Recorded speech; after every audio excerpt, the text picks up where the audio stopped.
qabna. Mootummaan Abiy Ahmed ministeera ittisa biyya Angoo irraa ari'e. Girma Seefuu hoogganaan dhaabbata Izeemaa olaanaan ka Oromoon Madagaskar irraa dhuftee Madagaskaritti deebisaa jedhee dhaadate. Komishinera Komishinii Investmentii magaalaa Finfinnee tahee muudame. Hoogganaan dhaabbata ABON Finfinnee Ristii Amaara fi deebi'uu qabdi. Maqaanis Barara ka jedhu aangaa'ota magaalaa Finfinnee keessaa tokko tahuun muudame. Ajajaan waraana Eertiraa ka Gondarii Kolonel Kiflaay Habte Aabe Faannoo Amaaratiin ajjeefame.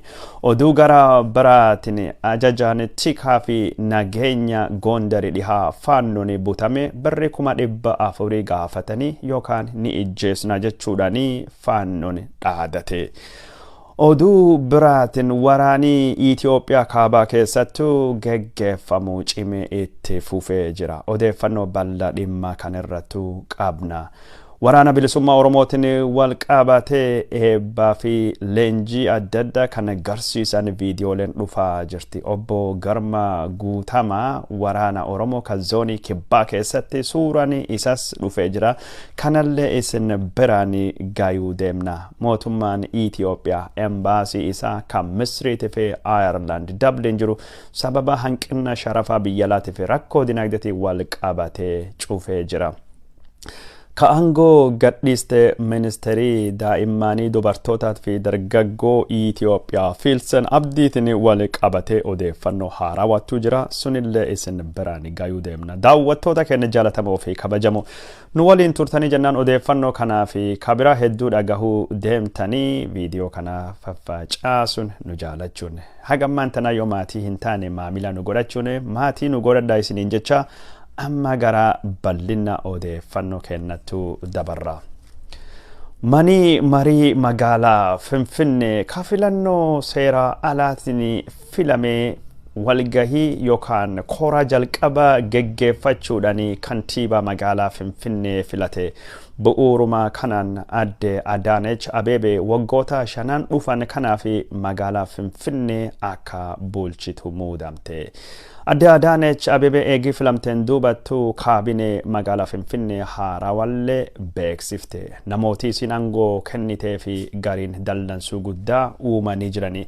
Warra dallansuu uume keessa farra qabsooti fi farra ummata Oromoo ka jibbinsa fi hammeenya hama ummata Oromooti fi qabu obbo Girma Seefuu Maaru miseensi paartii Izeemaa olaanaan akka argamu eerame.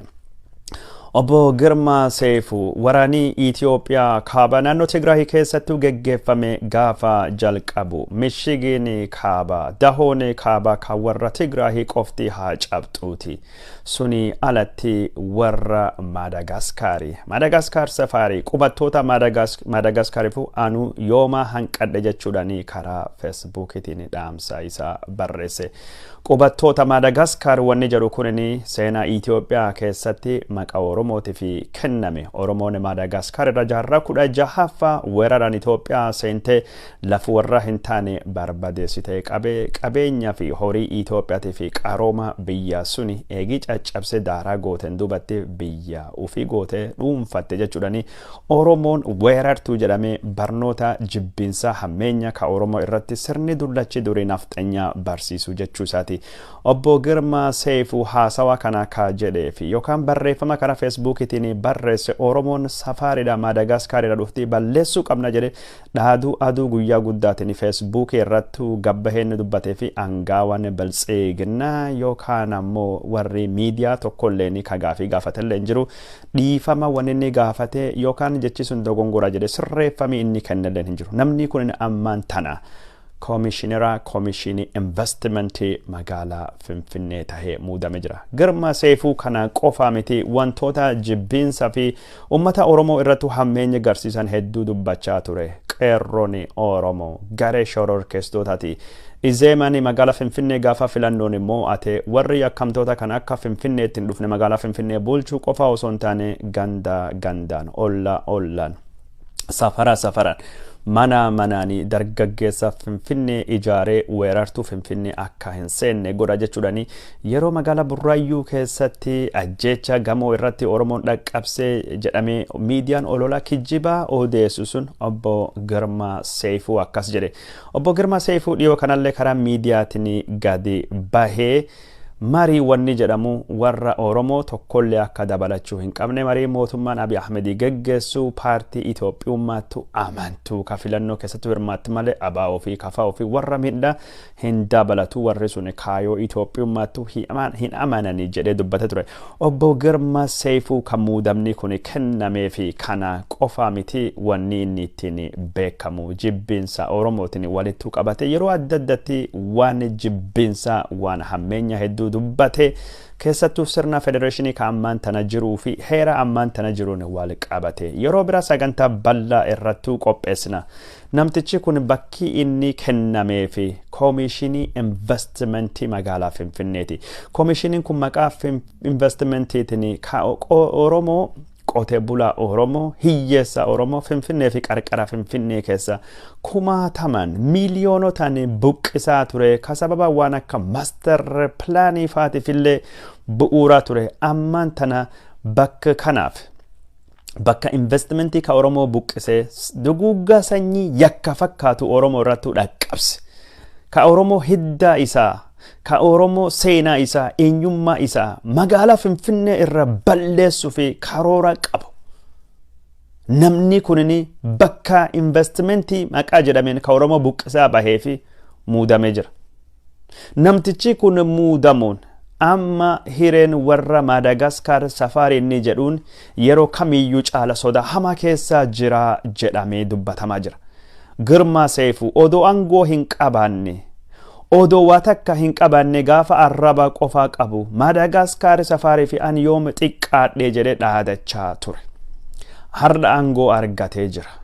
Lafa Oromoo maqaa investimentiitiin saamamtu sun akka saamsisuu fi nama kana Abiy Ahmed Adanech Abebe muudee jirti. Abiy Ahmed nama kana muudee jira. Warri Abiy Ahmed jedhamu Adanech Abebe faati kun keessattuu Abiy Ahmed Girmaa Seefuu kana muudama kennuu qofaa miti. Girmaa Seefuu kana ka dura dhaabbannu falminuuf Amaaraa waan ta'eef miti. Warra Amaarallee keessa warra ilaalcha Itoophiyaa dullacha qaba keessa warra jibbinsa Oromootiin akka malee sammuun isaanii jeeqamee bakka hin jirre. Warri waa hunda caal jibbinsa Oromoo aadaa isaanii godhatan. Jibbinsa Oromootiif hammeenyi Oromoo irratti warri qabu aadaa DNA warra katahe. Warra jibbinsa Oromoo irrattu siyaasa warra hundaayu. Warra gos kanaatiin uf marsuudha. Nama akka Daani'el Kabrat fa'a. Nama akka Biraanuu Neggaa fa'a. Biraanuu Neggaa siyaasa Itoophiyaattu ka dabalamee fi Oromoo Ethiopia balleessu deemti. Kanaafu Oromoo dhaabsisuu fi badii Oromoon Ethiopia irratti dhaqqabsitirraaf Ethiopia dandamachuu fi siyaasa Itoophiyaattu dabalame. Badii Oromoo dhaabsisuu fi miidhaa Oromoo dhaabsisuu fi Oromoon humna badiiti.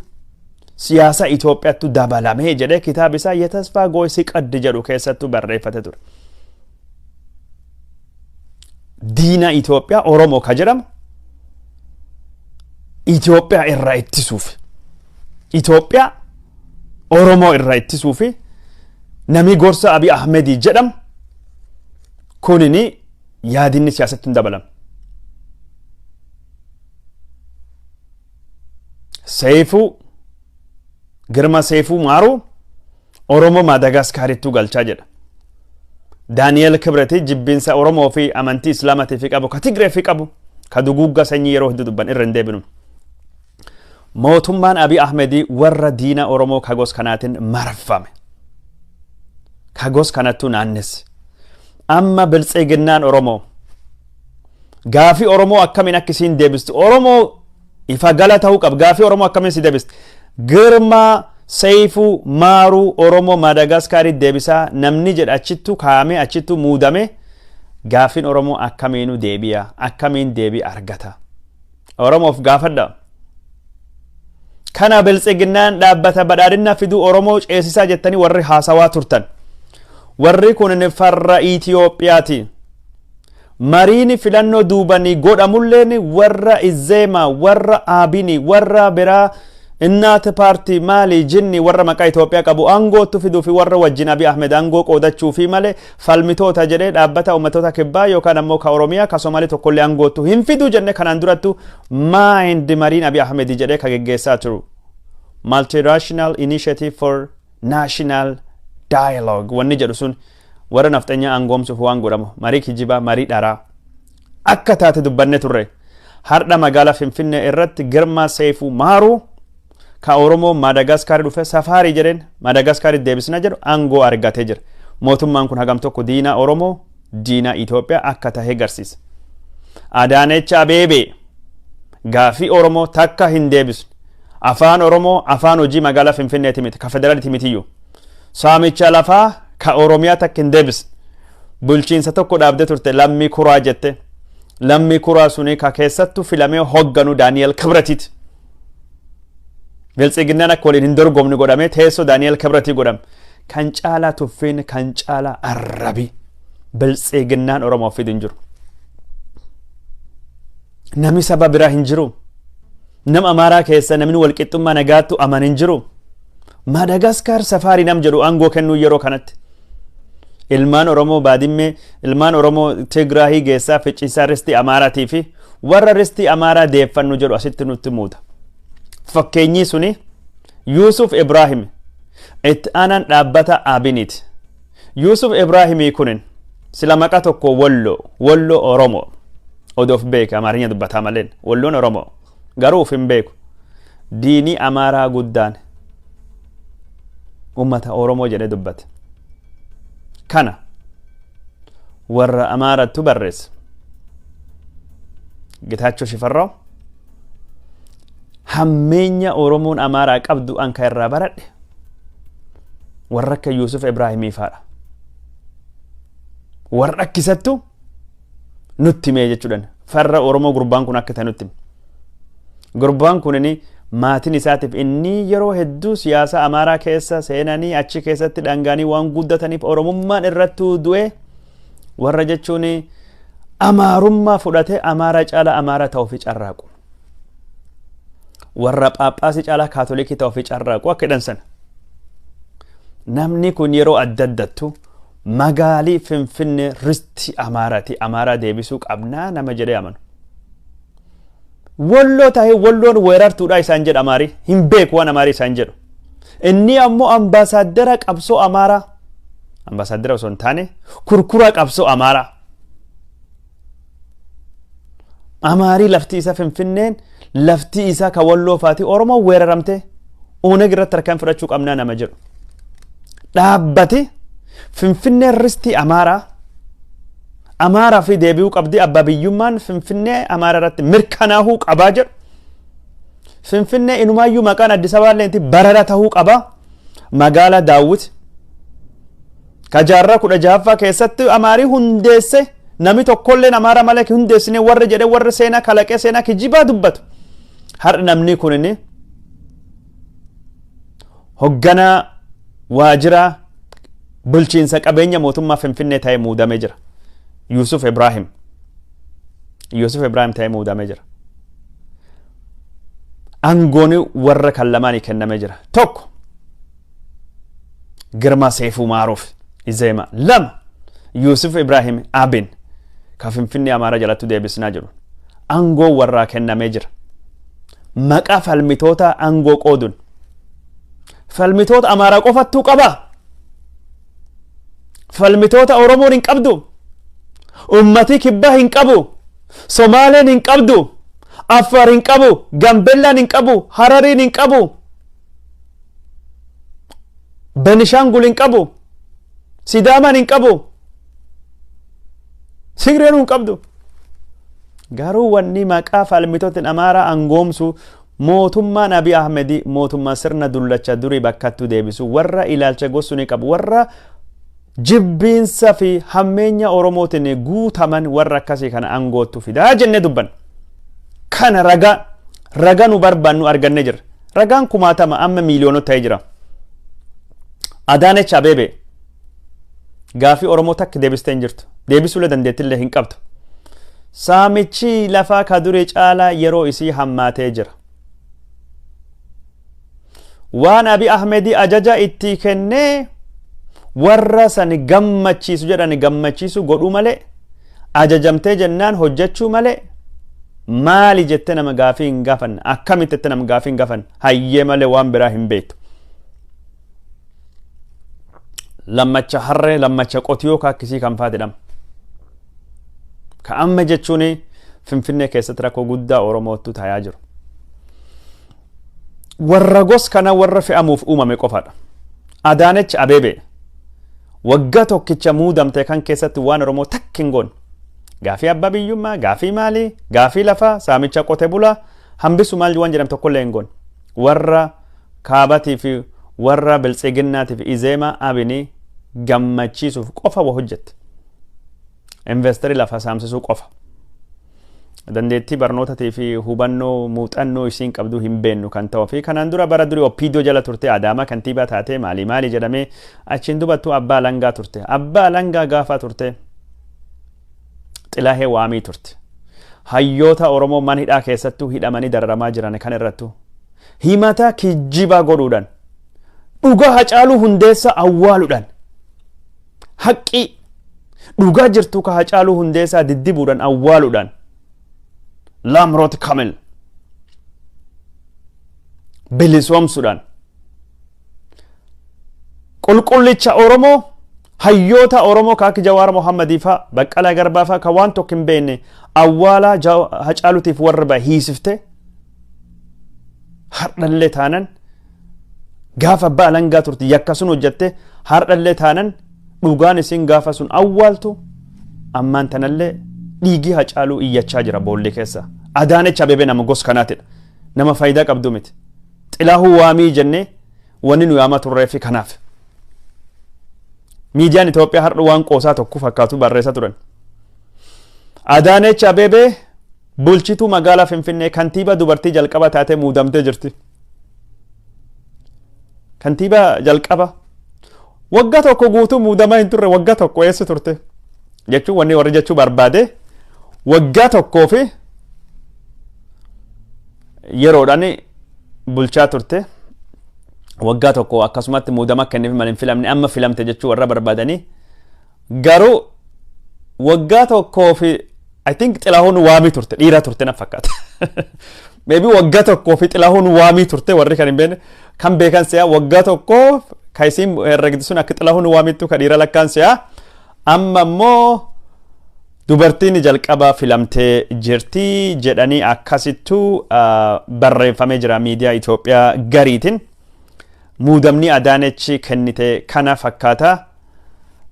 Muudamni Adanech kennite kunini hedduun isaa muudama farra Oromooti. Kaabineen kunini kallattiin hojiin laf keeyyatee fi wanni inni godhaa jiru tokkolleen gaafii Oromoo ka deebisu miti. Gaafii Oromoo deebisuun aangoo isiitii olii Abiyyi bira dhufuu danda'a yookaan achi dhufuu qabaa jettanii yaaduun imaltanii. Isiilleen ammoo sila akka bulchiinsa magaalaa Finfinneetti wanni isiin godhuu danda'e hedduutu jira. Garuu isiin ergaa itti kenname bakkaan baasuu malee waan gos kana godhuu fi waan gos kana hojjechuu fi waan fedhiillee qabdu dandeettiillee qabdu hin fakkaatu. Gara biraatiin muudamni har'a kenname kunin Abiy Ahmed muudama magaalaa Finfinnee kan keessattuu wanni mul'ate tokkini ministeera ittisa biyya Ethiopia Dr. Qanaa Amante Ariyee jira. Har'a jechuun muudamii biraa kennameefii jira. Muudamni isaa kenname kun itti gaafatama nageenya fi tika magaalaa Finfinnee sanittuu kenname kun jechuun ministeera ittisa biyyaarraa Ariyamu jira ka'ee jira jechuudha. Namichi kun jalqabumayyuu maqaaf achi ture malee hojjechaa hin turre yeroo adda addattuu duula kaabattuu geggeeffamu kana hin beeku Abiyyii fi warra Eertiraatii fi warra Amaarattuu godhaa jennee dubbachaa ture. Abiy ittiin mari'atu garuu gaafa rakkoon dhalatte gaafa waraanii mo'ame rakkoo isaati waraana Oromoo qawwee qabate deemee akka Tigraayittu booji'ame goosise aangoo irra Ariyamu qabaa jedhame duulii guddaa warra Amaaratiin irratti godhamaa ture. amma ministerummaa sanirraa kahuu deemaa jechuudha. Kaabinee haarawaa Abiy Ahmed sabattanya nugusi ta'ee gaafa muudamu wiixata dhufu kana kaabinee isaa kan moggaasu keessatti namtichi ammaan tana kantiibaa magaalaa Finfinnee jalattu itti gaafatama nageenyaatiif ittikaawaa ta'ee waan jiruu fi ministeera ittisa biyya Ethiopia irra Ariyamu deema irra kahuu deema. Muudamni magaalaa Finfinnee keessattuu har'a kenname kakkana fakkaata. Kana qofaa miti wanni jira hedduutu jira. Gara Facebookitiin odeeffannoo jijjiiramu maxxansinaa achirra laala isin jenna.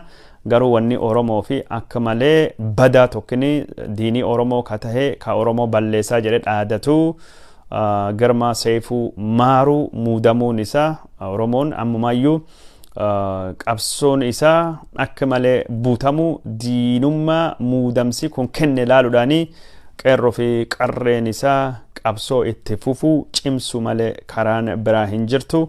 ODDU irra sadarkaa Finfinnee sadarkaa Oromiyaallee sadarkaa federaallee irra wa eeguun dhala gaangee eeguu tiisisa irra damma eeguu wanni jedhu sunini bal'inaanii dhagayamaa bal'inaanii odeeffamaa ture. Kana eegii jenneen dubatti gara odeeffannoo biraa dabarraa Gondarii keessattu ajajaan waraana Eertiraa Koloneel Kiflaay Habte'aab ijjeefamee jira. Kaisa ijjeesammoo faannoo Amaarati. Koloneel Kiflaay Habte'aab waraanii inni hogganuu fi waraanii milisha Amaaraa jedhamu faannoo Amaaraa jidduutti yeroo hedduu walitti bu'iinsatu geggeeffamaa ture. Walitti bu'iinsi kun ammoo saamicha horii ummata qimaanti ka weeraramee horiin isaa saamamee Gondar irraa kaasee haga daangaa Suudaan jiru kan keessattu eenyutu weeraruu qaba. Amaarattu weeraree ittiin badhaadhuu qabamoo Eertiraattu weeraree Eertiraatti galfachuu qabaa ka jedhudha. Namtichi kunini konkolaataa hedduu naannoo Amaaraa ka warra qimaantii booji'ee gara Eertiraattu galchaa ture faanoon Amaaraa. Wanni kun nuu maltii nuttu waraana mo'atee warra kana nuttu fudhachuu qabaa jedhanii waraana adda addaa walirratti labsaa turanii waraana adda addaa walirratti bobbaasaa turanii waan sun irraa tahuu dandaya yookaan ammoo sababa biraalleen tahuu dandaya. Koloneeliin kunini magaalaa Gondarii keessattuu kalee galgala hoteelii qabate fuul durattu eegdota isaa wajjin rashanamee jira faannoo Amaaratiin. Shofeeriin isaas madaahee achiin dubattu madaa sun irraa hafuu hin dandeenye hospitaala dhaqqabee hospitaala keessattuu lubbuun isaa baatee jirti jedhama. Magaalii Gondarii shiftooti naannoo Amaaraa ijaaramaniin halkanii guyyaa raafama hama keessa jirti. Halkan aduun dhiite jennaan haga ganama adoo qawween dhukaatu lafti bariiti mana nama irra deemanii saamanii nama horii qabu nama saba Tigreet fi qimaanti ta'e ka Amaaraa ka horii qabuyyuu dukkaana ka qabu mashata waan adda adda mana hoteelii warri qabu hunda halkan saamaa bulanii waan akkasitti deemaa jira. Ijoollee xixiqqoo butanii ijjeesanii daa'ima warra qimaanti tokko ka umrii 10 takka butanii birrii miiliyoona tokko gaafatanii achiin dubatti maatiin birrii miiliyoona tokko hin qabnu 300,000 kenninaa jennaan 300,000 fudhatanii daa'imallee ijjeessan. Kan gabaasni turre suni walitti qabatee magaalaa Gondarii keessatti jeequmsi guddaanii dhalatee ture. Ajjechaan kun ka namticha waraana Eertiraa hogganu Koloneel Kiflaay Habte'aabii kunin jeequmsa gos kanaatillee walitti qabachuu walitti hidhachuu dandayaa wanni jettutu jira. Gara biraatiin namtichi kunini magaalaa Gondarii kan keessatti magaalii Gondarii daayaspooraa guddaa warra Amaaraa ka biyya alaa jiraatu keessattuu Ameerikaa fi Awurooppaa jiraatutu qaba. Doolaarii hedduutu dhufa maqaa turizimiitiif maqaa adda addaatiin isattu doolaarii dhudhuftu kan hundaayyuu guuree walitti mootummaa Eertiraati erga doolaariin hedduunis bira waan jirtuu fi torbaanii kun guyyaa ximqataati fi turistoonni hedduun dhufanii doolaariin hedduun turistoota irra argamu warra Amaaraa ka biyya alaa irra argamu waan taateef doolaariin sunis bira jirti quba qabaatanii doolaarii sun booji'uu fi yookaan ammoo saamuu fi warri faannoo shiftaanii gurmaa'e kunini sababa waraana osoo hin taane sababa saamichaatiif illee isa ijjeesuu dandayanii jedhanii akkasitti dubbachaa jiranii. Akka hundaafuu maaliif akka ijjeefame hin beekamu kan namtichi kun ijjeefamee jira. Koloneel Kiflaay Habte'aabii yookaan ammoo ka maqaan inni ittiin beekamu Waddi Gindee jedhamu. Wandi Gindee jechuun ijjeefamee jira. Kun isa qofaa miti hoggansi mootummaa Abiy Ahmedii ka Oromoo Koloneel Bazaabbii Bazuu Qumbii magaalaa Haiqii Walloo Kaabattu kanaan dura ijjeefamee jira. Warra hoggansa waraanaa hedduu faannoon ijjeesa milishaan Amaaraa ijjeesanii kun amma hariiroo Amaaraatiif naannoo Amaaraa hariiroo Abiyyiif naannoo Amaaraa akka malee rakkisaa ta'uu akka inni deemu ka dubbatamaa jiru.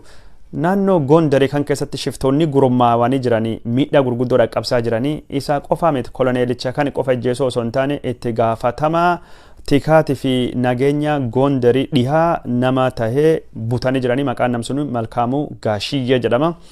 Malkaamuu Gaashiyyee xalayaan bulchiinsi godina Gondarii dhihaa barreessa akka agarsiisutti faannoon isa boojee qabatee shifta qaamii warri ittiin jedhu kunini birriini 400,000 yoo hin kaffalamneef birrii 400,000 nu kaffala yookaan ijjeesuu deemnaa jedhanii jiranii bulchiinsi Gondarii dhihaa mootummaa gargaarsi gaafatee jira birrii 400,000 baasuudhaanii hoggana keenya kana lubbuu isaa hadha qabnuu fi lubbuu isaa habaasnuti yookaan ammoo ijjeefamuu deemaa jechuudhaanii akkasittuu xalayaan gadhiifamee barreeffamee jira. Naannoon Amaaraa Tigraahii mo'annaa Oromoo mo'annaa qawwee jechuudhaanii qawwee nama hundaafuu qoodanii amma qawwee to'achuu dadhabdee magaalotii naannoo Amaaraa Gondar, Bahar Dar, Dabra Libaanos, Dabra Taabor, Dabra Birhaan, Kombolcha, Daseen hundinuu qawween harka namaa seente ammaan tana unkuraa nagaa dhowwaa jirti. Mootummaan naannoo Amaaraa rakkoo gurguddoo gosa kana keessa seenee jira. Daawwattoota keenya jaalatamoo fi kabajamoo odeeffannoon keenya ka isin biraan gayaa jirru akkuma itti fufettu jira. Waraanii kaaba Ethiopia keessattuu geggeeffamu hammaatee cimee itti fufee jira. Humnoonni naannoo Afar Eertiraa wajjin ta'uudhaan naannoo Tigraahii akka weeraran gabaasne turre. Warri Afarii ka'achi seene suni marfamanii hedduun isaanii humnoota ittisaa Tigraahitiin ajjeefamuu kagada hafee gara Afarii milishoota fi waraana Eertiraatii fi milishoota Amaaraa wajjin gara Afarii baqatanii jiranii. Ammaan tana faana warra dhahuuni warri naannoo Tigraahii kunin warra Afariitiif Eertiraa daangaa isaanii keessaa baasanii zoonii 2 lafa jedhamtu kan naannoo Afarii to'achuun warra dhagame jira. Warri Tigraahii dhiyoo kana Afarii keessa bahanii turanii amma warri Afarii waan nuti dhufneef lafa Afarii qabannee jirra ufittisuu fi jechuu warra leen dhagame jira. Gara Walloo Kaabatiin duulii geggeeffamaa ture hin milkoofne magaalaa qobboo qabachuu fi koloneel Birgaadir Jeneraal Baacaa Dabalee humni inni hoggane bibittinnaahuu gabaasne turre gara Walloo Kibbaatiin gara Dirree Roqaatiin gara kaabaa humni Amaaraa kadeemuu fi carraaqaa ture kunillee mo'atamee jira.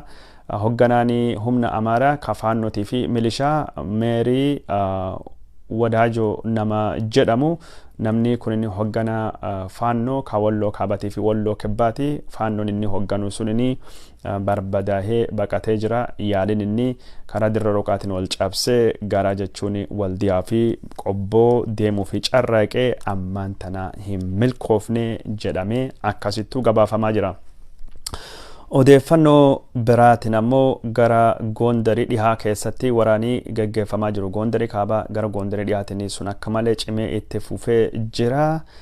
Kana walee qabatee warri diina kennaa ka lafa Amaaraa weeraran ka ittiin jedhe pirezidaantiin naannoo Amaaraa warra Tigraahii jechuu isaati Ageenyota Shaagar warra galateeffatee jira. Ayyaana masqalaa rakkoo tokkollee odoo hin uuminu ummata wajjin waan kabajanii fi galatoomaa jedheen jira. Garuu mormii guddaa naannoo Amaaraa keessattuu kaasee juntaa galateeffata juntaa bataskaana diigee taabota hatee qabeenya bataskaana mancaasa jiru akkami galateeffata jedhanii mormiin itti ka'e. Achiin duubatti obbo Waageenyoota Shaagarri rakkoon tokko malee naannoon juntaa ayyaana masqalaa waan kabajdeef galatooma akka jedhu suni balleessee jira. Gara sunini akkasittuu jira. Odeeffannoon kenna ka isin biraan gayaa jiru akkuma itti fufettuu jira. Ministirii daa'immanii dubartootatii fi dargaggoo ka taate Filsen Abdullahi aangoo gadhiiste jirti. Filsen Abdullahi aangoo gadhiisuu isiitiin wal qabatee deeggarsi guddaa argattee turte. Filsen hojiin isin hojjechaa jirtu kunin wanni garii naamusa hojii isiitiin wal dhaba mataa kiyyaan wal faallessu yookaan waan mataan kiyyiin fudhan hojjechuu hin barbaadu jettee aangoo dhiistee jedhamee dubbatame jira. Warri deeggartoota Abiy Ahmed aangoo irraa kaasuu fi hojiin isin hojjette gaarii waan hin taaneef Abiy Ahmed aangoo irraa si kaasa jedhee waan itti himee fi firristee aangoo gadhiistee jedhamee dubbatame ture. Hataa huutii malee feelsaniin kunin aangoo gadhiisuusitiin wal qabatee maddeen oduu Somaaliitii fi maddeen amanamoo naannoo Somaalee kan gaafanne maaliif akka isin aangoo gadhiiste waan adda addaa nutti himanii jiranii.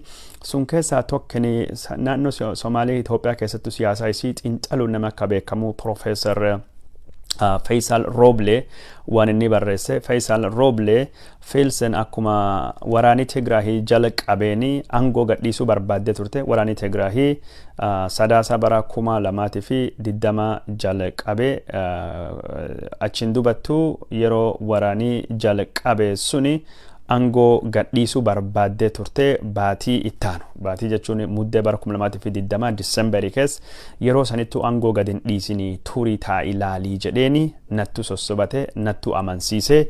Garuu obsi ishii daangaa darbee aangoo gadhiistee jirti jechuudhaani Faisal Roble barreessa jira. Faisal Roble akka inni barreessu kanattu dhimma waraana Tigraahii kanallee hin deeggarre jechuudha.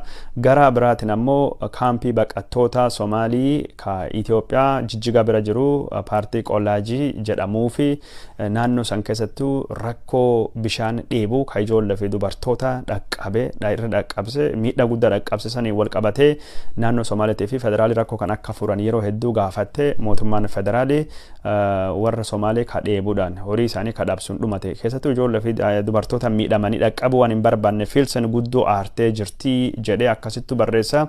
Kana qofa osoo hin taane dubartoota naannoo Tigraahii ka gudeedamanii ka ijjeefamanii ka miidhaman daa'imman kana mootummaa Abiy Ahmed irra ejjannoo addaa qabattee rakkoon sun hin jirti. Gudeeddi waraana Eertiraatiin ka Itoophiyaatiin milishoota Amaaraa faannuun dhugumaanuu geggeeffamee jira jettee sullee saaxilte suniin mootummaa Abiy Ahmediitiin walitti buusee feelsanii kakkana hundaafiyyuu aangoo gadhiisuu dirqamtee jechuudhaani akkasittu barreessa jira.